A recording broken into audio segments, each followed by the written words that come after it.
صاوعتنا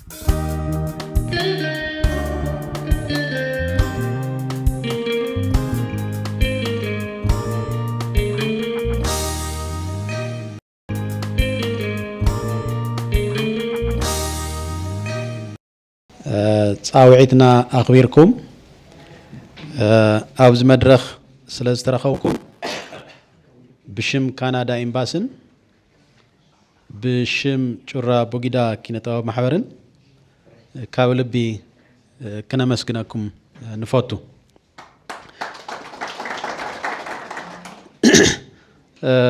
استخبركا أيت حيش سباقادس أبجزياوي من محدار كل التجراي حلافي بيرو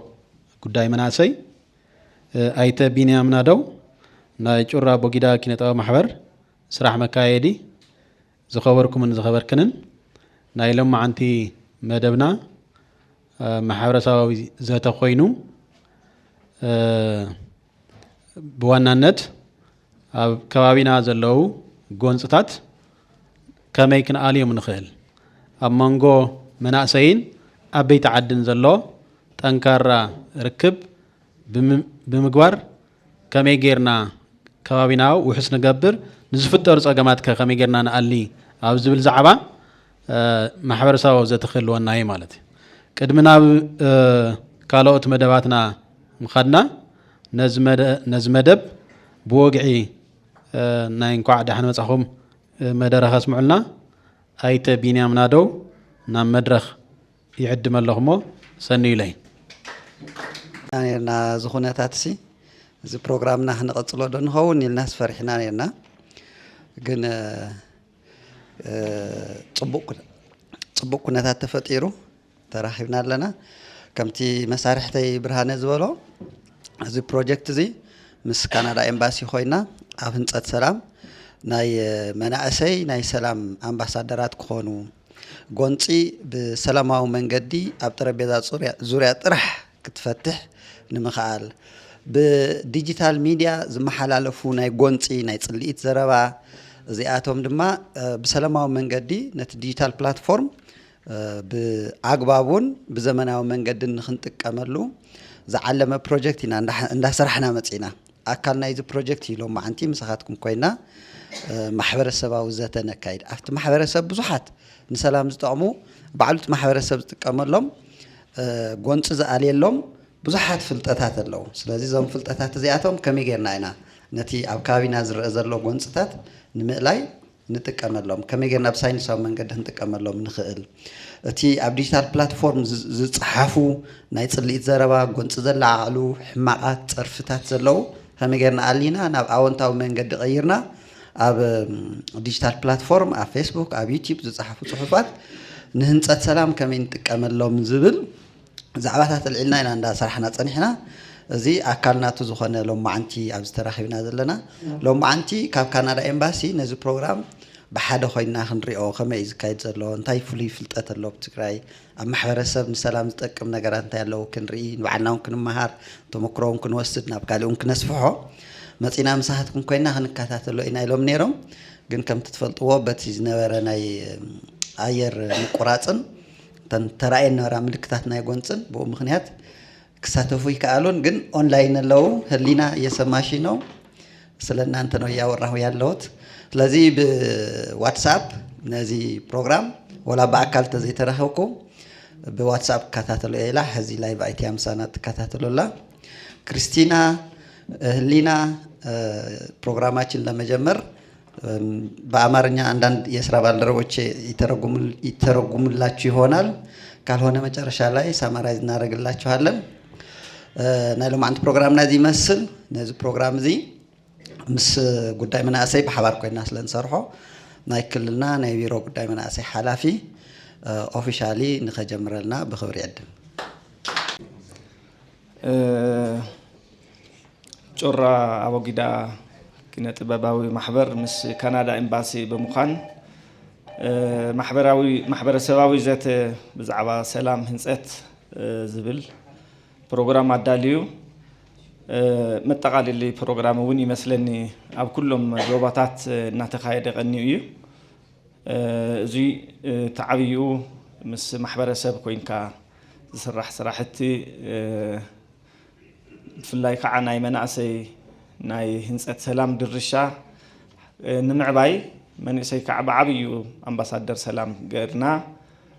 تسلام وحسن مقبار كاب مندر كاب سدرابيت جميرو كشعب بهاجر درجة زلو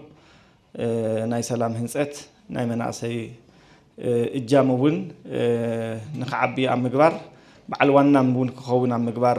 جرى أبو جدا زقبر وزلو سعري بطعم الزناديو مسبيرو قدام منعسي بقرب أخوينهم بحوار الناس رحنا إنا زلنا سلزي أنا جرى أبو جدا لو معلتي أفزوي خمسة جيرو سلزا أكبرنا حدك زي مورال تتوه الليل سيولني اللي ليكونن جرى أبو جدا أمن سي يصرحهم زلوا صراحتي هذي يكون جميرهم سأنيحهم يوم بصورته عبي تكرتهم وبن أمن عسيا كجمع مرأهم جميرو مالتيو دحار أفتحين سات سلام من نوابرو من سي أمن محياش ديجيتال تكنولوجيا من لماد ودابت عتمنع سيون عم التنخار كلابات كنت ببع المياتات عم فراي مع خلات منع سي عم هنازن أب مسجان ماتريالون عم ملا جرى أبو جدا بزوح السراحتي بيرو قدام منع سي بقربا حبيرو زسرح هاجر بقى زي ما نقستاوي تكاليو زي تكالي زي بزوح لو تتاتي يزمز زلو عبيتي صراحة تتاتون بعمت وسط يسرح له خلقت قبرت سناي تكالات إنها تحوابرون أو تقرأي أبزوريا من عسى بزوح الصراحة تسرح تكالم اسمه خانو بشمين بشمبيرو قدام عسين جرى أبو جدا خمس جن يفتو بعل بنيامين سرح تنياتاتون مالتي غني لنا قبل يفتو بمقصال كم تقول لهنا نفلتوت من إسيا من تايكون تاتكم زلو زرزر يدلن بفلاي أبتقراي زلو زتبلاش بوليتيكا وي نايت بوليتيكا كلولا وسعيبو سرحون يلن من إسيا تاسفازو خون يلن من رجعون يلن من إسيا تاسفنا قرصن أبي يأتلو أبي يموتلو انتايو خون له كلها نفلتوي يسدت يزلو تتعرفوا زلون كسدت يو تصفى زلو مصنعات تاتون كم إذا ملاكتنا مالتي انتو حد جن كم زوج زبالة صراحة كسرح خلو تصفى يخونون تمن يسوون أو عدون كالرجاجع كابزو جبرو صراحتي عبيت لو تاتون كم كابزو خلو صراحتي أمن يسوي تكرت غيرهم صرحوا زلو جبرت سنة تكالات صرحوا زلو صراحتي قليل يكونن في الله كعبو دابتات من عسي بالكامن عسي محز مع خلات من عسي نهانسكا أفتو مع خلات من عسي نابو مزيو كالرجاجع بعد تحساسبا كهنز بمويا كهنز بتعنا نكز وخنوش التناتاتون كركب عم مقبار عبيتي صراحة إنها تصرحوا يركوا يوم كوينو قنتي هلو خناتات بتعمل دفاع أي كوينو كاب جزء أو جزء أبتقرأي يمسزلو نجار لمن إسي أو عدو خي قمت تعبي دفاع أي كناتات يخوينو نازلو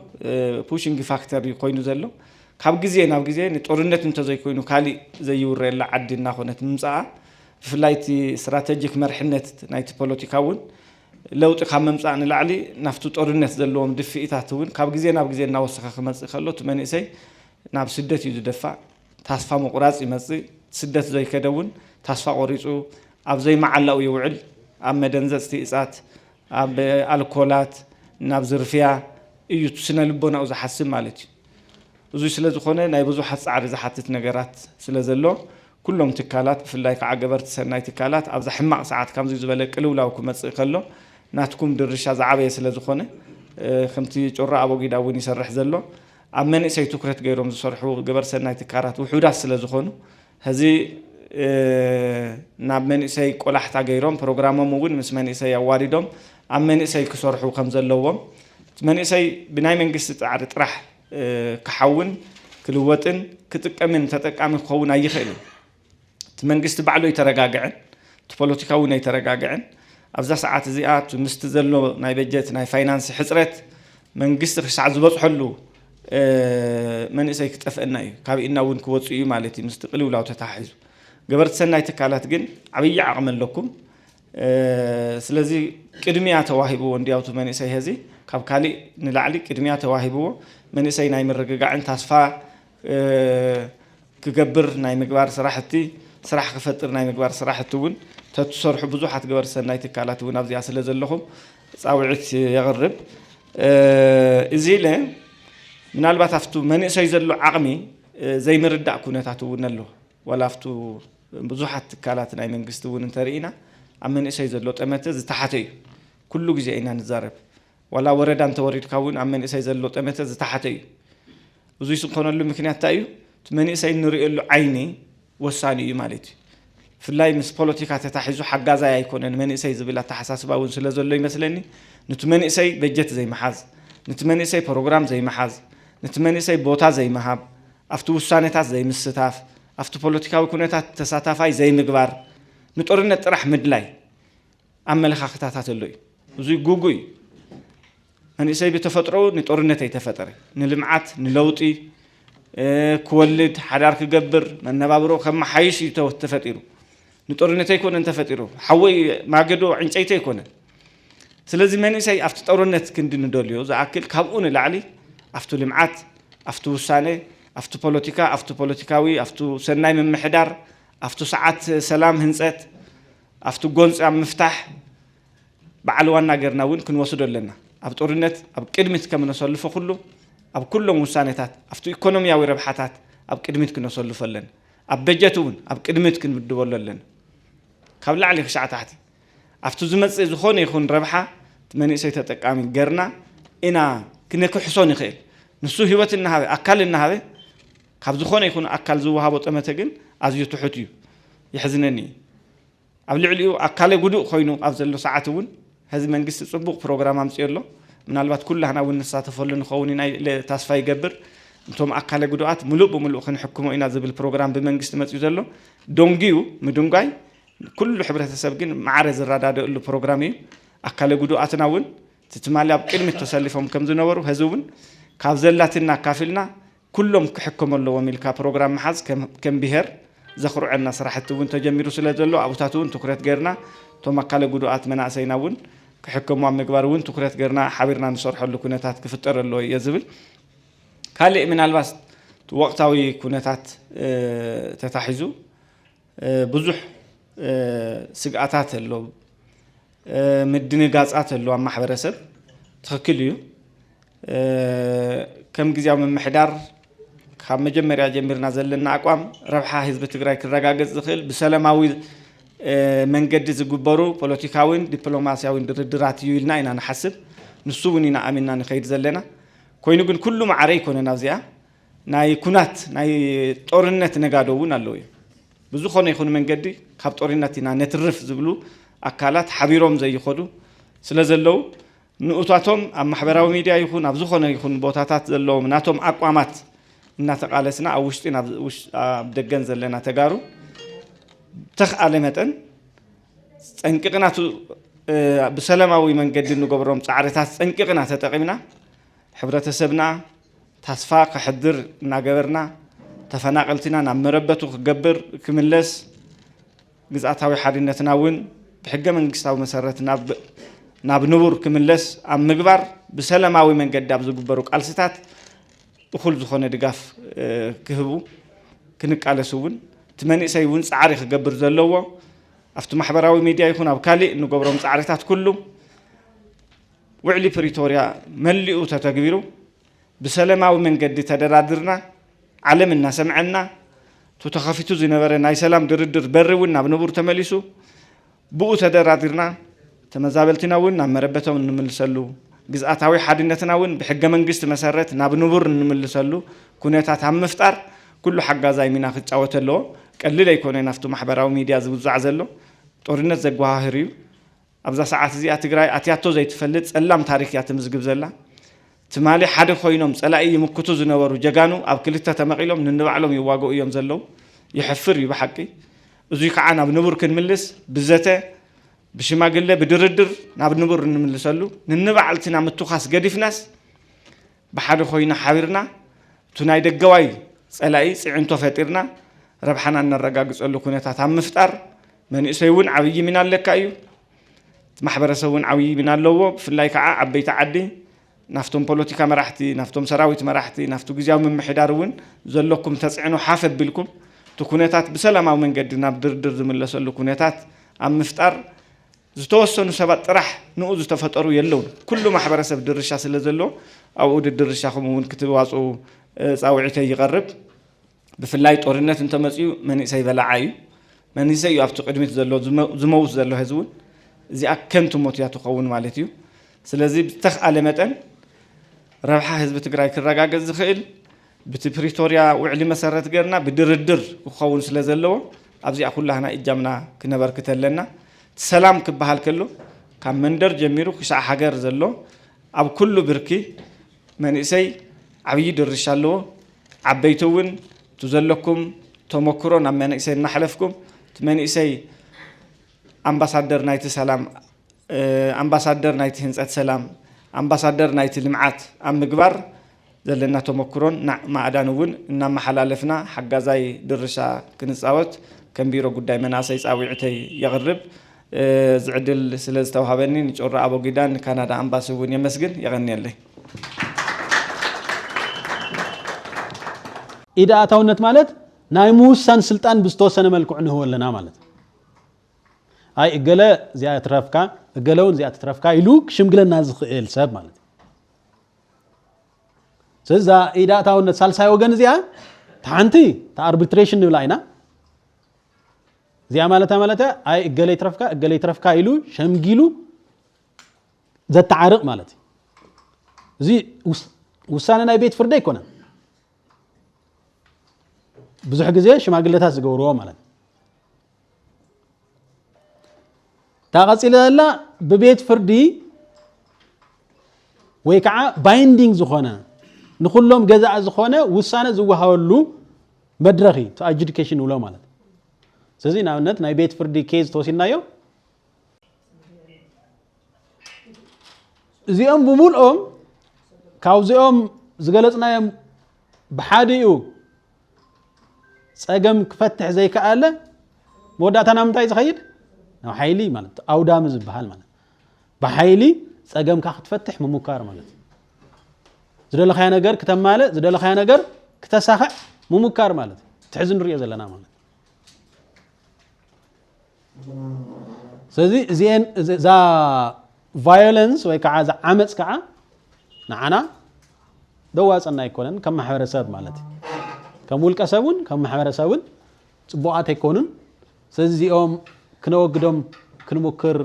ይግበእና ማለት ስለዚህ ዚያ ዛ مس كونفليكت تحزت كنواقع نخيل مالتي تخالق هنصت سلامي مچس ناي سلام ترجم اوزي اين واقعن تا هنصت سلام ግን ሰባት ኮጓነጽሎም ወይ ዝፈላለየሎም ምክንያታት ምርዳእ ምخال ህንጸት ሰላም ክንብል ከለናስ ሰላም ክንሃንጸለና እንዲ ሰላም ክንሃንጽ ተኾይና ከዓ ተናይ መጀመርያ ክንገብሮ ዝግበአና አመንጎ ሰባት አመንጎ ሕብረተሰብ አመንጎ ማሕበረሰብ ዘሎ አፈላላይ ምርዳእ ምخال ናይ መጀመርያ ምክንያቱም ዝፈላላይ እዚ ክንርዳእ ተዘይክኢልናስ መፍትሒኡ ክነቕምጥ ኣይንኽእልን ማለት مفتحي اقميتنا نتغونصي علينا وي فتحنا بقصالنت سلاماوي زخونه حواو كفطر خنغبرين نخيلن مالت ስለዚህ ዚ አያ ታ ናይ መጀመሪያ ምርዳእ ምخالያ ቶም ምክንያታት ካው ከዓ ሰባት ወይ ከዓ ሕብረተሰብ ነዞም ፍልልያትን ጎነጻትን ናብ ዓመጽ ከይምርሑ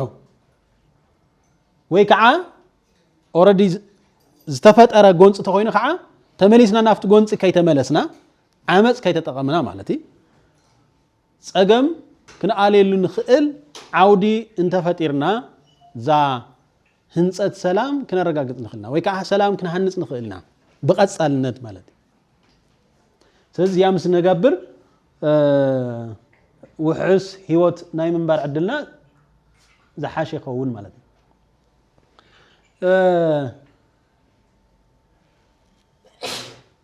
ስለዚህ ዘላቀ ሰላም ሕብረተሰብ ንምርግጋጽን ናብ ጎንጽ ንኸይምለስን ኣብ ዓመጽ አበርክቶ ዝገብሩ መሰረታዊ መዋቅራዊ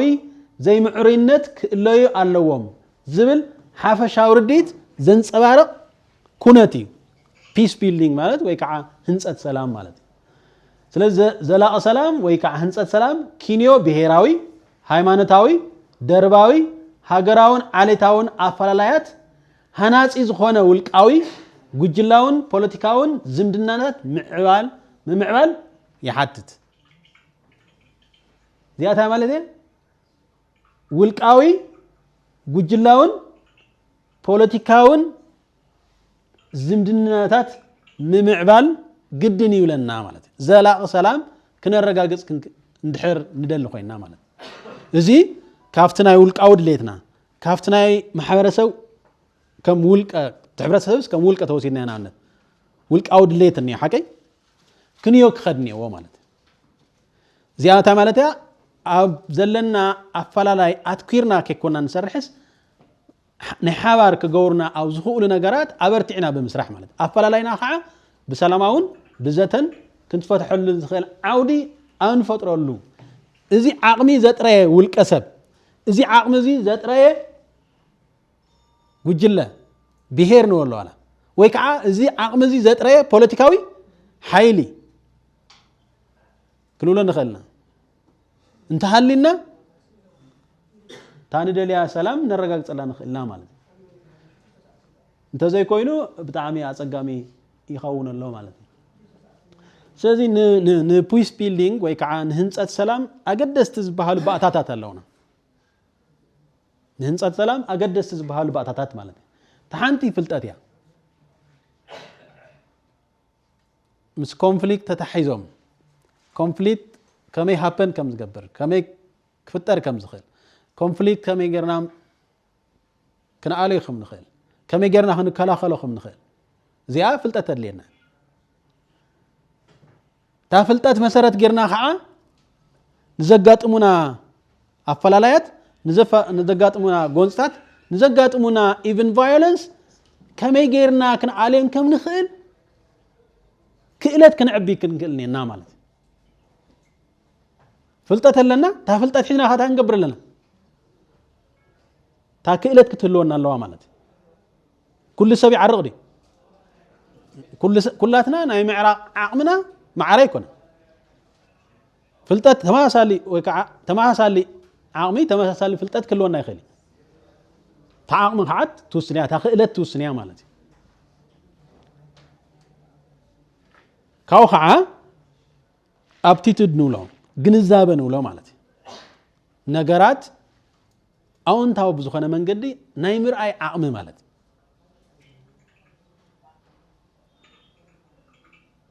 ኩሉ ግዜ ወገንተኛ ዘይምዃን ምውጋድ ሓውካ ኾነ ቤተሰብካ ስለ ዝኾነ ገለ ስለ ዝኾነ ሰብ ብምዃኑ ጥራሕ ትሪኡሉ መነጽር ክህሉ ኣለዎ ስለዚ ዛ አፕቲቱድ ንብላ ዳ ግንዛበ ንብላ ማለት ስለዚ ኢምፓዚ ኦፕን ማይንድነስ አቢሊቲ to step outside the comfort zone ናነት ናይ ባዕለይ ቤተሰበይ ወይ ከዓ ሓወይን ምስካል ሰብ እኳ ተባኢስ ተዝመጽእ ወይ ተወቅዕ እኳ ተዝመጽእ ታ ፊሊንግ ታ ስምዒት ክቆፃፀራ ክኽእልኒ ማለት ምክንያቱም ንክልቲኦም ብማዕረ መንገዲ ናይ ምድማጽ ክእለት ክህልወና ኣለዎ ማለት ከማዕበል ክኽእልኒ ማለት እዚኣ ዲ አፕቲቱድ ንብላ ማለት እዚአን ሰለስተን ተደሚረን ኤን በአግባቡ ንዘጋጥመና ጎንፂ ክንኣልዮ ክንፈትሖ ብዘላቅነት ድማ ክንወግዶን ንኽእል ዕድል ክንፈጥር ንኽእል ማለት እዚአን ምናልባት ሰለስተን ሓንቲ ኣታህልያት ካ ትርጉም የብላን ክልቲአን ተሃልያን ካውን ትርጉም የብላን የግድታ ይኾናንዮ ሰለስተን ክልዋንየውን ማለት እዚአን ሰለስተን ብዘይ ምህላውና አማዓት ዓዘቕት ንወድቕ ዘለና ማለት ስለዚህ ዚን መሰረታዊያን ምናልባት ሕዚ ሎካል ኮንፍሊክትስ ክነዋግዕ ከለና ክንዘራረብ ኣለና ማለት ታ ቀፂላ ዘላ ክእለት ርክብ ንህንጸት ሰላም ታ ኮሙኒኬሽን ንብላ ማለት ምክንያቱም ክእለት ርክብ እንድሕር ዘይሃሊና ብዘይ ሰባት ብዘይ ኮነ መንገዲ ክርዱና እዮም ማለት ስለዚህ ንሕና ክርዱና ብዝኽእል መንገዲ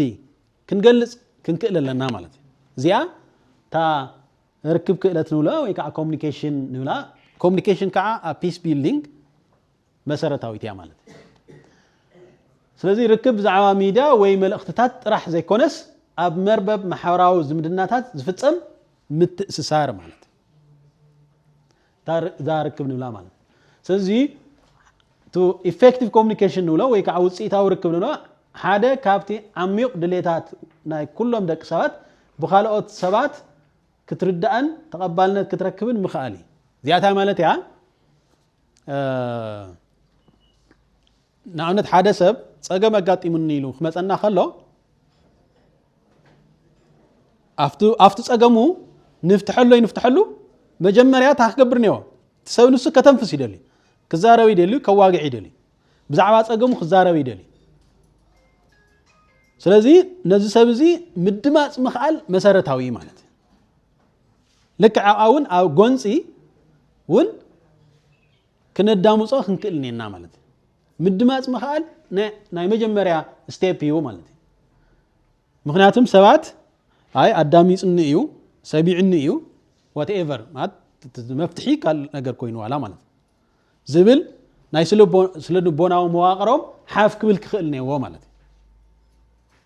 ስለዚህ ያታ ክንገብራ ዝግበአና ነገሪ ማለት ስለዚህ እዚ ንምግባር ብናይ ሰባት ሓሳብ ምስማዕ የለን ናብነት ዝተዛረበኒ ወይ ከዓ ተዛሃበኒ ሓሳብ ተስማዕሚዕሉ ማለት ኣይኮነን ኖት ነሰርሊ ግድን ኣይኮነን ታይ ክኸውን ኣለዎ ግን ንስማዕምዐሉ ግን ከዳምጾ ክኽእል ነኒ ማለት ክሰምዖ ክኽእል ነኒ ማለት ካው ኣብቲ ሓሳብ ምስማዕ ካልእ እዩ ዘይ ምስማዕ እውን ካልእ እዩ ስለዚህ እንተኾነ ግን ንዓለም ብናታቶም ኣረኣያ ክንሪኦ ከም እንደሊ ብዓይንና ኣቃውማ ኣካላትናን ቃና ድምፅናን ብንጹር ክንገልጽ እዩ ዘድልየና ማለት እወ ሓቂ ሃዲሃ ወይ ከምዚ ድዩ ማለት ዝኾነ ነቶም ሰባት ክዛረቡ ከለውስ ካብ ንኸይዛረውስ ንኽዛረው ታንገብር ኣለና ክነበራታትዕ ክንክእል ነና ማለት ብፍላይ ከዓ እዚ ጎንፂ ከጋጥም ከሎ ኣብ ግዜ ሽምግልና ብጣዕሚ መሰረታዊ ዋላ እቲ ሰብ ንሱ ጥፋኣተኛ እዩልና ኣብ ርእስና ንሓስበሉ ግዜ የለኒ ሓቀይ እዚ ስሕተት እዩ ሰባት ብገጾም ጥራሕ ሪኦም ጀጅ ዝገብሩ ሰባት እውን ኩሉ ይኽእል እዚ ትክክል ኣይኮነን ስለዚ whatever ዝዛረቦ ዘረባ ክንሰምዖም ክነዳምጾም ክንክእል ነና ንኽዛረቡ ውሽጦም ከዓ ስምዒቶም ንኽገልጹ ከዓ ክንገብር ነና ክነበራታትዖም ክንክእል ነና ወይ ብምንቕናቕ ክኾን ይኽእል ወይ ብቃላት ክኾን ይኽእል ወይ ብገጽና እውን ክኾን ይኽእል ማለት ስለዚ እዚኦም ነገራት ኣብ ክስታይ effective communication ንብሎ ወይ ከዓ ውጽኢታዊ ርክብ መሰረታዊ ኣኑ ማለት ካልእ ምድማጽ ምኽኣል እዩ ስለዚ ንሰባት ከዋግዑ ከለውስ ክነዳምጾም ምስማዕ ኣይኮነን ምድማጽ ምስማዕ ዝኾነ ድምፂ ክመጽእ ይኽእል እዩ ክንሰምዖ ንኽእልና ግን ትርጉም ዘይክንሆን ንኽእልና ስለዚ ምድማጽ ምኽኣል ግን መሰረታዊ ትዝወልዎስ ክንርድአሎም ክንክእል ነና ማለት ስለዚ ያ ከዓ ኣብ ክእለት ርክብ ክነማዕብሎ ዝግበአና ማለት እዩ ኣርባዕተ ደረጃታት ምድማጽ ኢልና ኣብ እዚ ተባሂሎም ዝቕመጡ ነገራት ነዩ ተሓደ ሓቅታትን ካልእ ዓይነታት ሓበሬታትን ንምርካብ ክነዳምጽ ክንክእል ነና ኣፍቶም ተጓነጽታ ኣካላት ንኣብነት ሕዚ ብሽምግልና ንሕዞም ኬዛት ኩሉ ክናይኽእል እዮም ኣብዛ ጎንፂ እዚኣ ዘለዎ ኣካላት እንታይ ንገብሮም ንኹሎም ማዕረ ዕድል ነዎም ስለዚ ካብ ኩሎም እንታይ ንገብር ጥራሕ ሓቂ ንቕበል ማለት ስለዚኣ ደሄድ ንብላ ማለት ካልእ ደህርቲ እዩ ስምዒታት ምርዳእ እዩ ገሊኡ ተናዲዱ ክመጽእ እዩ ምስ ተጓነፁ ኣካል ጥራሕ ኣይኮነን ሳልሳይ ማለት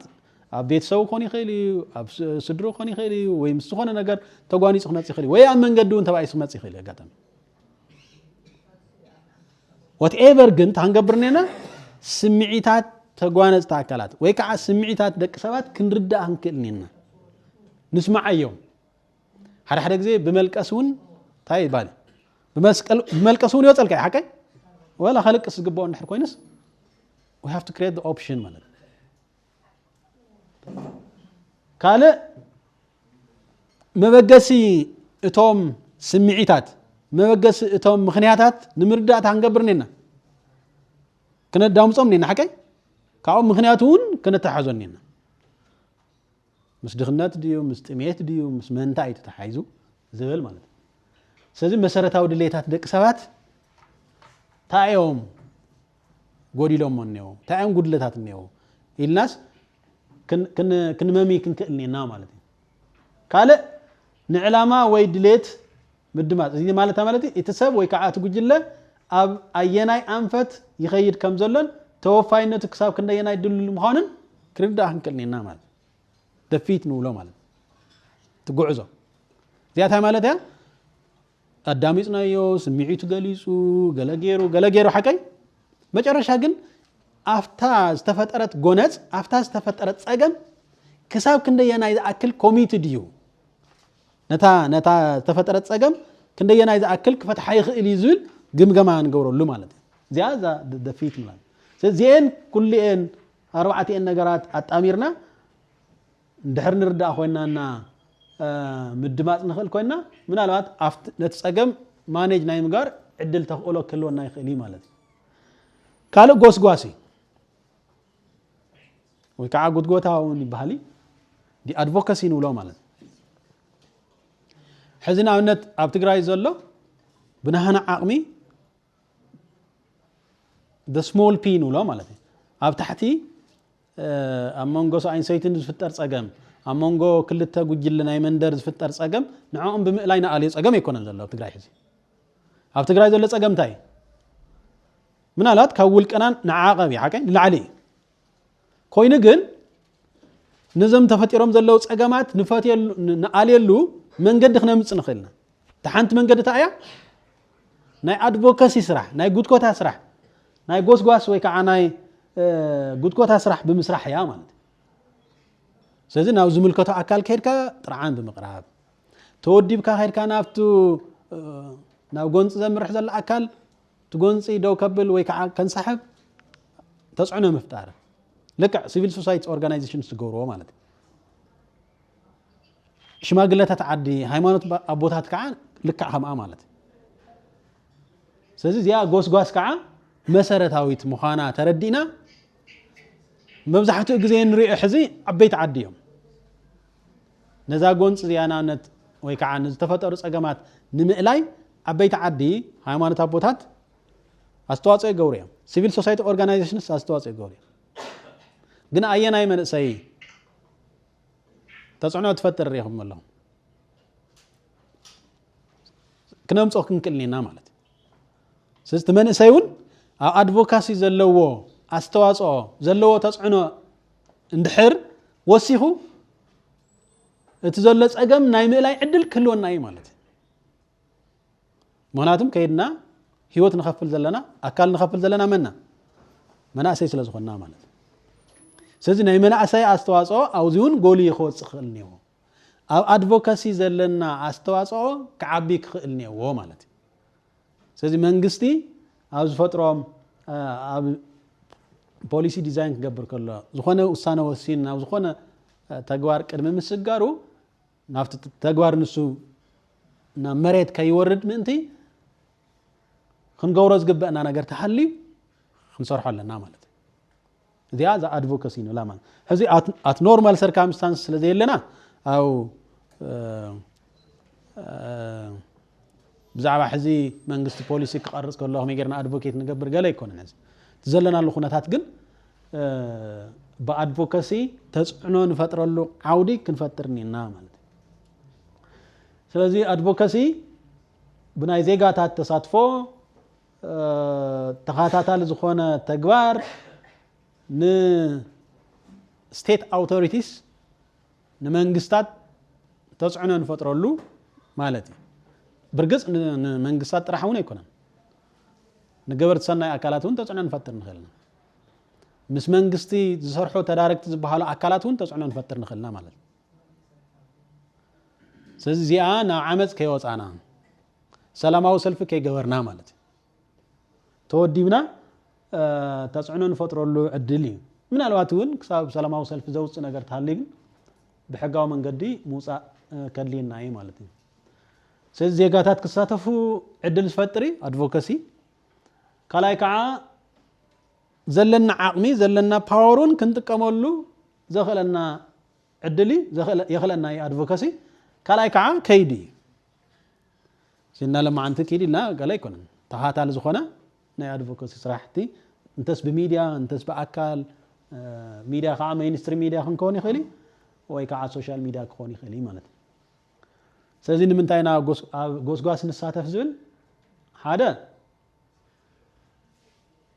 to strengthen and empower civil society and make civic voices matter ታናይ መጀመሪያ ንኽነጠናኽር እዩ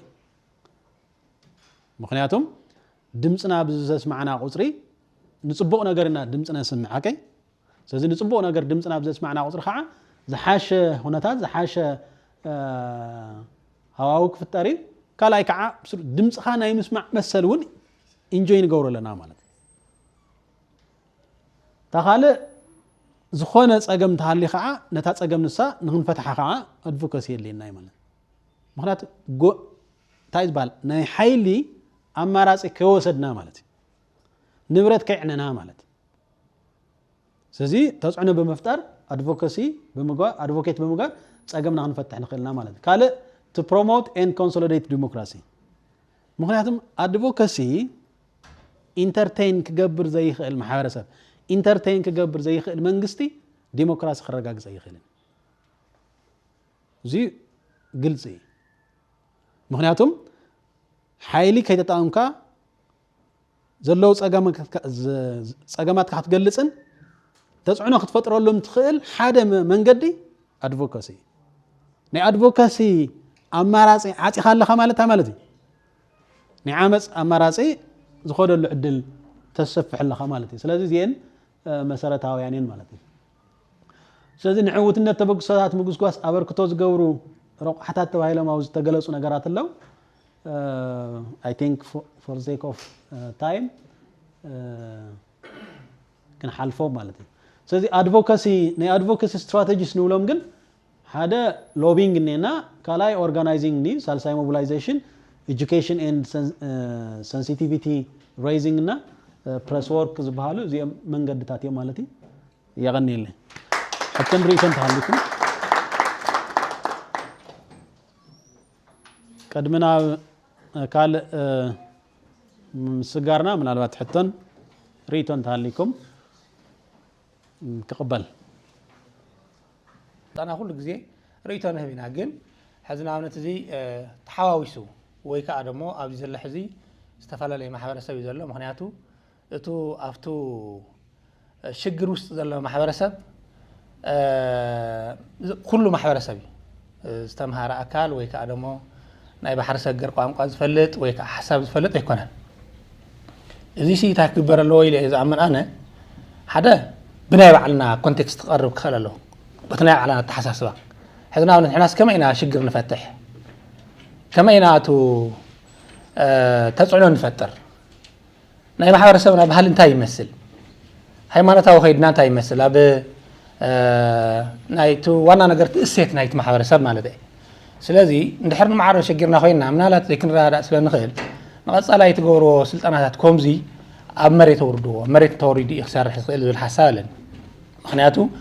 بزي أنا حرتيلنا خوينا زي أنا يونيفرسيتي تمرت خوينا بقى زي أنا إكستاعت خوون مو تورد نحر توري داسي بتعمي ناب مريت سريسة مفتح تكون تخيل يا معناته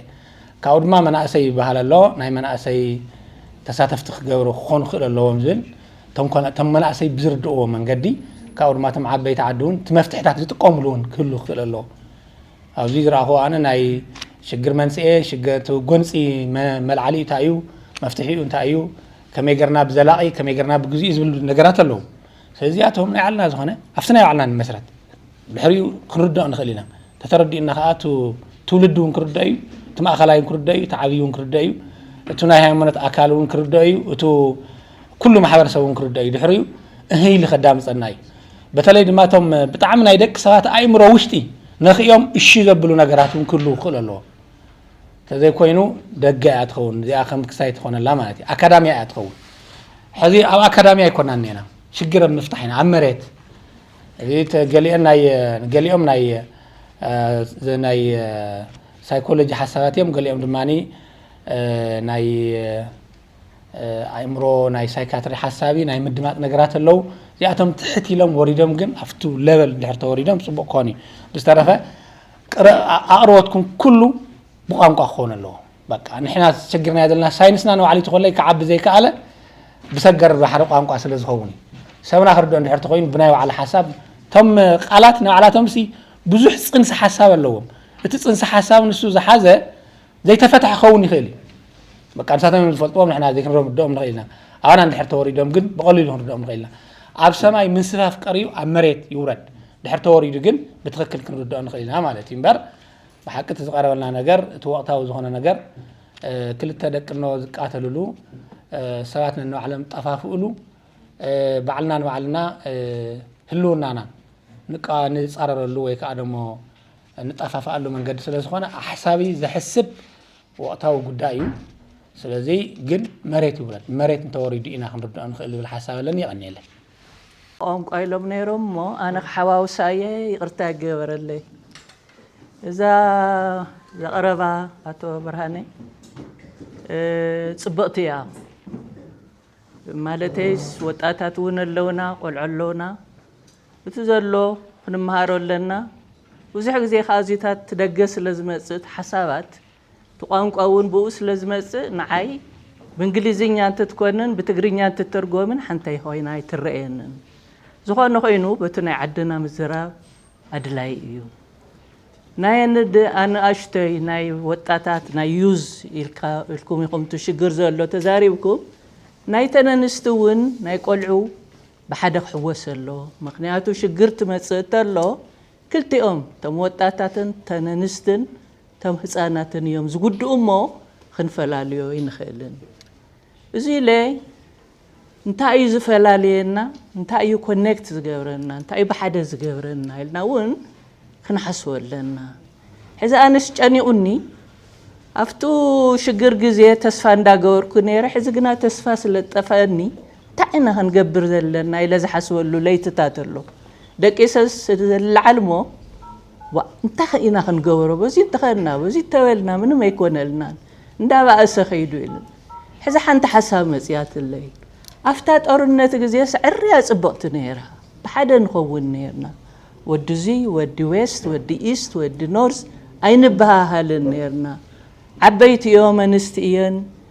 أين بلننا بحاجة خوينا نتات أورنت سرحنا لنا كم يجرنا إنا سرحنا يشاو إنفرس نقول رستنسو ني قلبت أمه نفس سلام نوصاية تنايت أورنت زنورا نواجه اللون نورنا ندحري تمسينا نفس سلام تجبرنا يوم ببنت أين جميرنا بتو كوميونيتي اتو كوميونيتي نورا حبر انت إزبال بتجرينا كوميونيتي بحفرسب أو أتينا وذبلني تنستقيان تسنكتا انت درقا نحنا ون وصينا صلال زبال اكسوت استخاخلولنا اندالمنا اندازورنا تن حفرت غجل انتين لمعت غجل استبالاون اوزي لونا يفلطوم نير من يشغر زلو بيت يشغر زلو حزا افتو كوميونيتي خوينا تحابيرنا دارغا وصينايا ايفن توم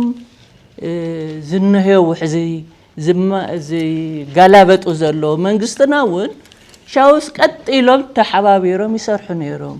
حزا انا خمز مسلني نا اندن ملس نفتو كوميونيتي انداتنا انت اي شغر زلو اب افنا زفلالي قنقاي نأتو حماق زربا اي نأتو تسفا نغبر إذا أنا تحنتي شجرة عباين تاع تسفى مراسي أي خونلنا كهونلنا يستنبل صبوق على تستنزارب إحواتي ناس تنبل إن كنا نحنا تجراي زلنا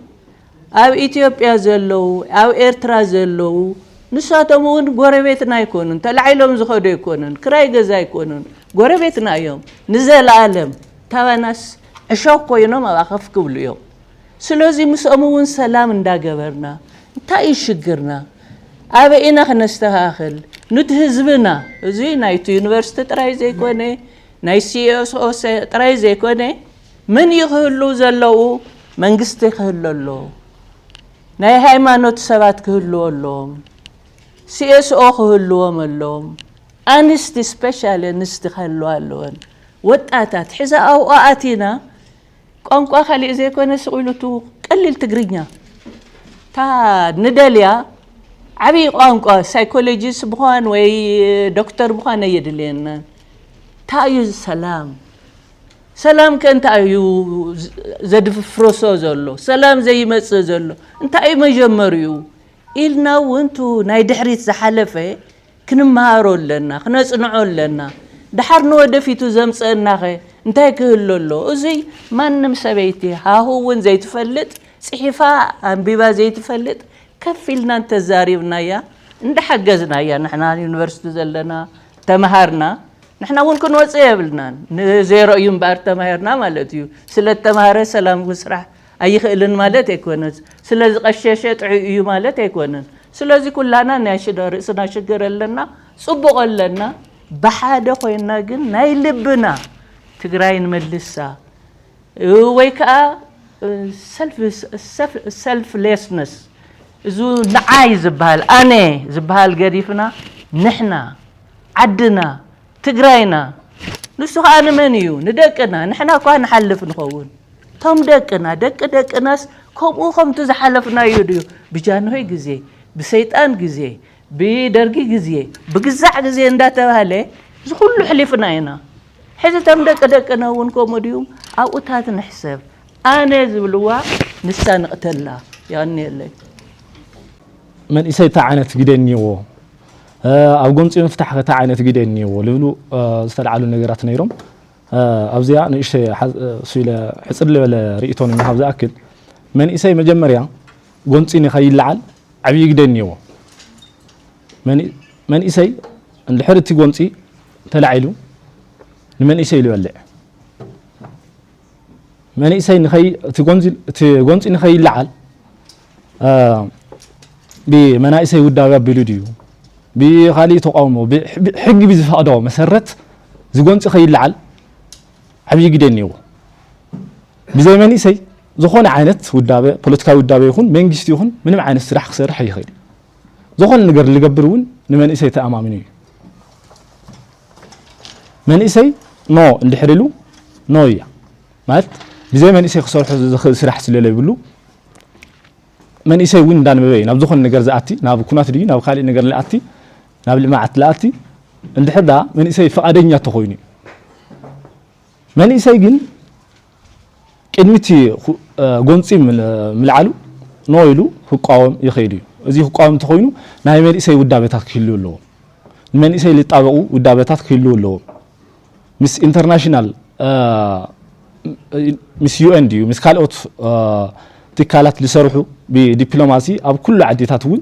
ብራንችታት ብምፍታት ድዩ ተወከልቲ ብምግባር ድዩ በቐረባ ምስ መንእሰይ ዝሰርሑ ትካላት ዝረዳድኡ እንትን ብምኽፋት ኣብዚ ዓብዪ ግደ ክፃወት ይኽእል እዩ ደቂ ኣንስትዮ እውን ንደቂ ኣንስትዮ ዝጣበቕ ትካል ይድልየን ንሓደ ፖለቲካዊ ውዳበ ወይ ድማ ንሓደ መንግስቲ ዝጣበቕ ዘይኮነ ብሓቂ ንደቂ ኣንስትዮ ዝጣበቕ ትካል ይድልዮም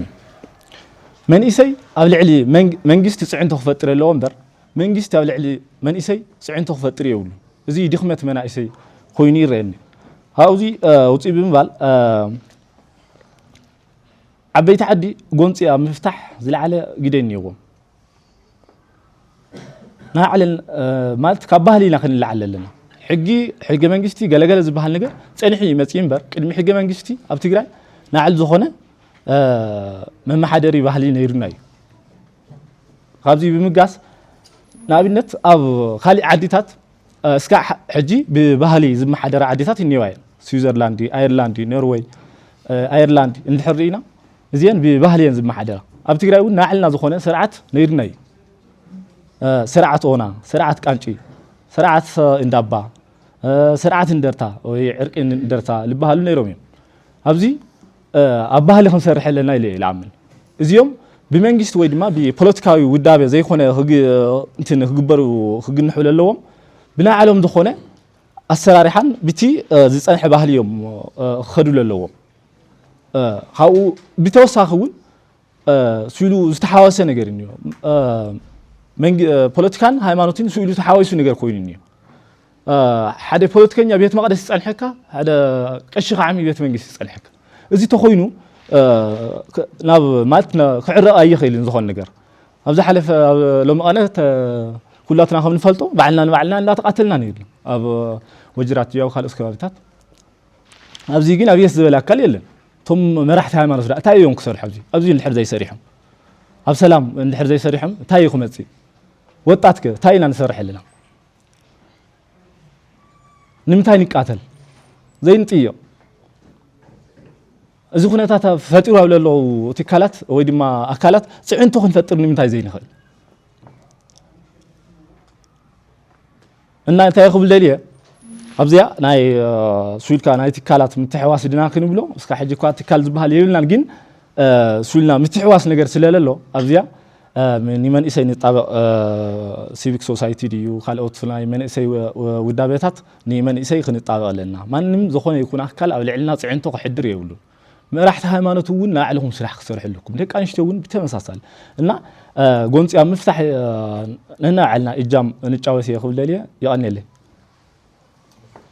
أفت سلام جزي كفتو ولدنا نعنا بدرجة هم زنيرو أو شعبية هم زنيرو نقولو هم تنعوينا نيخونس أفت سلام جزي نبرة إلنا ندقنا نوقع له جزي فتقرنا فتقري إن من السنة صبونا جر نتقام له كبري دلي كاوجن زو هم زعين السلطنات أو تحت وري كمان إسيات أكي كوالا وجرس على الخوفيلكا من معينة وصايتها تزيولو هم زعينة أستمرت تزكايد جن تسيبلن يعني نالو عند برنامجنا دي مثل نازل برنامج دي مس قدام من أسي بحوار كوي الناس لين صرحوا نايكلنا نايبيرو قدام من أسي حلافي